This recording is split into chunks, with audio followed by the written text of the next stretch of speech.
হাত ধুয়ে পাকিস্তানি সেনার পেছনে পড়েছে বিপদ, কারণ এখন তৃতীয় মোর্চা থেকে পাকিস্তানের জন্য আরো একটা ভয়ানক খবর বেরিয়ে সামনে এসছে। এই ভিডিও তো সেটা তো জানবই, সেই সঙ্গে ভেতরেরও কিছু খবর বেরিয়ে সামনে এসছে যা শুনে আপনারাও হতবাক হয়ে যাবেন যে পাকিস্তানের বিরুদ্ধে ইমরান খানই নয় বরং অন্য একটা গোষ্ঠীর তরফ থেকে আরো ভয়ানক প্ল্যানিং করা হচ্ছে, সেটাও আমরা জানবো। বন্ধুরা, যেমনটা আপনারা জানেনই ইমরান খানের জন্য পাকিস্তানে পলিটিক্যাল অস্থায়িত্ব সৃষ্টি হয়েছে, সেই সাথে দেশে আইন কানুনও পুরোপুরি বরবাদ হয়ে গেছে। অন্যদিকে পাকিস্তানের অর্থ ব্যবস্থাও ধীরে ধীরে শেষ হয়ে যাচ্ছে। এখন পাকিস্তানের তৃতীয় গোষ্ঠীও প্ল্যানিং শুরু করে দিয়েছে। আগে হ্যাঁ, এখানে কথা বলা হচ্ছে ওই দলের যারা পাকিস্তানের থেকে স্বাধীন হতে চায়। তারা কারা? বালুচিস্তানের যোদ্ধারা। স্ক্রিনের দিকে দেখুন, স্পষ্ট লেখা রয়েছে পাকিস্তানি সেনা ও বালুচ বিদ্রোহীদের মধ্যে জোরদার ঝামেলা হয়েছে। এই ঝামেলায় কমপক্ষে 6 জন বালুচ যোদ্ধা মারা গেছে, কিন্তু ওই 6 জন যোদ্ধাকে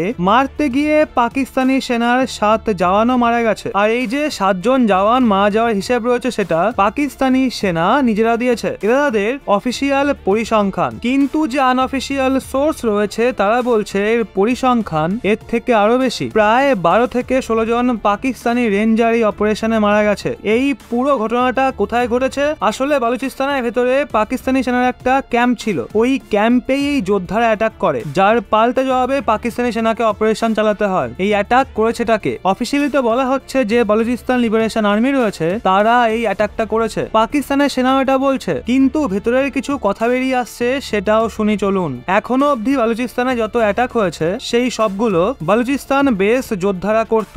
যেমন বিএলএ বা বিএনএ এমনই কিছু ছোট ছোট দল ছিল যারা পাকিস্তানি সেনাদের উপর অ্যাটাক করত। কিন্তু এইবার একটা নতুন দলের নাম বেরিয়ে আসছে, সেটার নাম তেহরিকি জিহাদ পাকিস্তান অর্থাৎ টিজেপি। আর এই দল বিশেষত বালুচিস্তান বেস, মানে এরা বালুচিস্তান এলাকা থেকে উঠে আসা। কিন্তু এদের উদ্দেশ্য বালুচ লিবারেশন আর্মির মতো নয় যে শুধু বালুচিস্তানকে স্বাধীন করা। বলা হচ্ছে এদের উদ্দেশ্য পুরো পাকিস্তান থেকে পাকিস্তানি সেনা ও পাকিস্তানি সরকারকে উপড়ে ফেলা, মানে পুরো টিটিপির মতো সেম উদ্দেশ্য।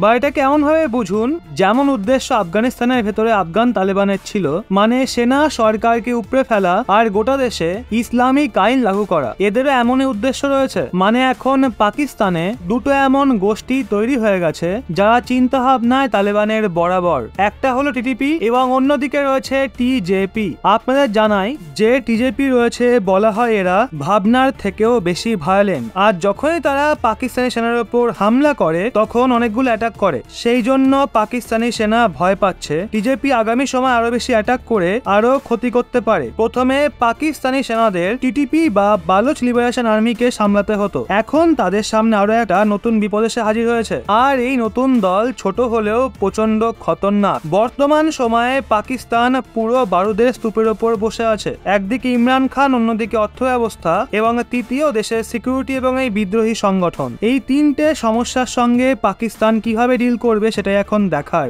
যদি এই বিশৃঙ্খল পরিস্থিতি সামাল দিতে না পারে তাহলে একটা আগুনের স্ফুলিঙ্গ আসবে এবং পুরো পাকিস্তানের অস্তিত্বই মুছে দেবে। আফগানিস্তানের মতো অবস্থা হবে পাকিস্তানের। এবার ভারত বাংলাদেশের ভাই বোনেরা ভাবুন, আফগানিস্তানের মতো যদি পাকিস্তানও কঠোর পন্থার আওতায় চলে যায় তাহলে আপনারাই বলুন সেটা আমাদের জন্য, আমাদের দেশের জন্য কত বড় বিপদ। সময় থাকতে সতর্ক হন। আর আমাদের কাজ যদি আপনাদের ভালো লেগে থাকে তাহলে জয়েন লিঙ্ক থেকে আমাদের সঙ্গে সরাসরি যুক্ত হতে পারেন। ডেসক্রিপশন এবং কমেন্ট বক্সে লিঙ্ক দেওয়া রইল।